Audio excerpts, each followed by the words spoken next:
அன்புள்ள நேயர்களே, உங்கள் அனைவர் மீதும் சாந்தி சமாதானம் நிலவட்டும். இப்போ ஒரு தோழர் கேட்குறாரு, நீங்க சொல்றீங்க படைத்தவனே வணங்கு, படைப்புகளை வணங்காதே, இதான் நீங்க அடிக்கடி சொல்ற ஒரு விஷயம். இப்படி சொல்லி போட்டு காபா என்ற கட்டிடத்தை வணங்குறீங்களே, அது ஒரு படைப்பு தானே. படைத்தவனே வணங்கு, படைப்புகளை வணங்காதேன்னு சொல்ற நீங்க, கட்டிடம் என்பது ஒரு படைப்பு, அதை போய் வணங்கிட்டு இருக்கீங்க எல்லாரும். எல்லா வீட்டுக்கு போனால் வீட்லேயே ஒரு கருப்பாக ஒரு படம் ஒன்று கிடக்கு, அதை பார்த்து நீங்கள் வணங்கிட்டு இருக்கீங்களே என்று ஒரு கேள்வியை கேட்குறாரு. இது தவறான ஒரு புரிதல். முதலாவதாக சில அடிப்படை உண்மைகளை புரிஞ்சுக்கிடுங்க. இஸ்லாத்தினுடைய அடிப்படை கோட்பாடு இறைவன் ஒருவன், அவனுக்கு உருவம் கற்பிக்காதீர்கள், அவனுக்கு இணை துணை கிடையாது, அவனை மட்டுமே வணங்க வேண்டும், வேறு எவரையும் வணங்கக்கூடாது, இறை தூதர்களையும் வணங்கக்கூடாது, நபிகள் நாயகத்தையும் வணங்கக்கூடாது. நபிகள் நாயகம் படத்தை எங்கேயா பார்த்துருக்கீங்களா? அவருடைய சிலையை பார்த்துருக்கீங்களா? உருவத்தை பார்த்துருக்கீங்களா? இல்லை. ஆகவே இது இஸ்லாத்தினுடைய அடிப்படை கோட்பாடு. இதை புரிஞ்சுக்கிட்டு அந்த கேள்வியே வராது. ஆகவே எந்த தருணத்திலும் ஒரு முஸ்லிம் அந்த காரியத்தை செய்ய மாட்டான். ஏனென்றால் இஸ்லாத்தில் ஓரிரை கோட்பாட்டை எடுத்துவிட்டால், உருவமற்ற இறைவனை வழிபட வேண்டும் என்ற கோட்பாட்டை எடுத்துவிட்டால் இஸ்லாத்தில் ஒன்றும் இல்லை. அதுதான் இஸ்லாத்தினுடைய தூண். தூண் எடுத்துட்டா கட்டிடம் எப்படி நிற்கும்? ஆக இதை முதல்ல தெளிவா புரிஞ்சுக்கிடுங்க. கடவுளை தவிர யாரையும் வணங்கக்கூடாது, கடவுளுக்கு உருவம் கற்பிக்க கூடாது என்பதில் நாங்கள் உறுதியா இருக்கோம். இப்ப அடுத்த கேள்வி, அப்ப இந்த காபாங்கிறது என்னங்க? ஏங்க அந்த படத்தை எல்லா இடத்தையும் தொங்க போட்டிருக்கீங்க? வருஷம் வருஷம் எல்லாரும் அங்க மக்காவுக்கு போறாங்க.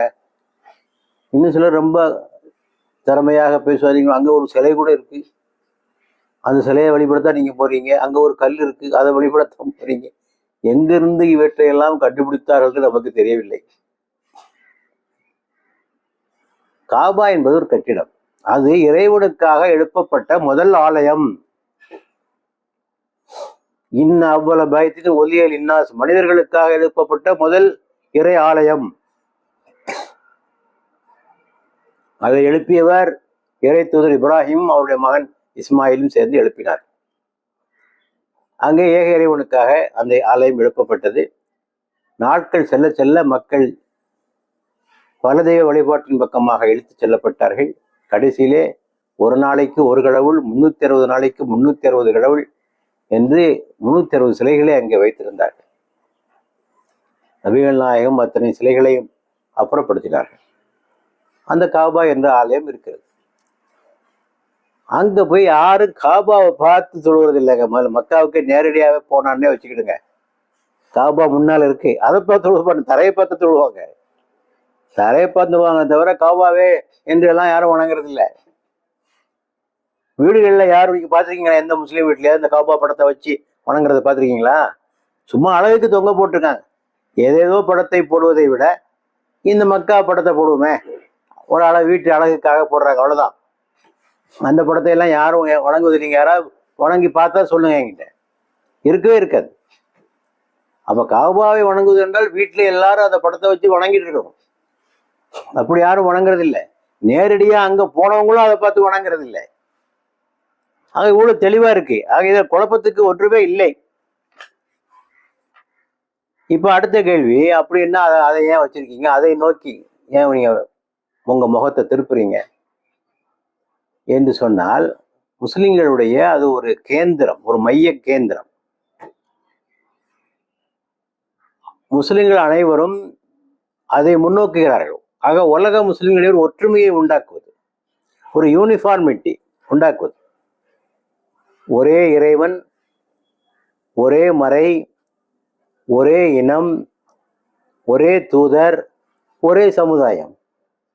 இதுதான் இஸ்லாத்தினுடைய கோட்பாடு. உம்மா என்று சொல்வது, முஸ்லிம்கள் ஒரே சமுதாயமா இருக்காங்க. ஆக அனைவரும் தொழுகையிலே ஒரே திசையை நோக்கி தொழுகிறார்கள். அது ஒரு யூனிஃபார்மிட்டி. சற்று கற்பனை பண்ணி பாருங்க.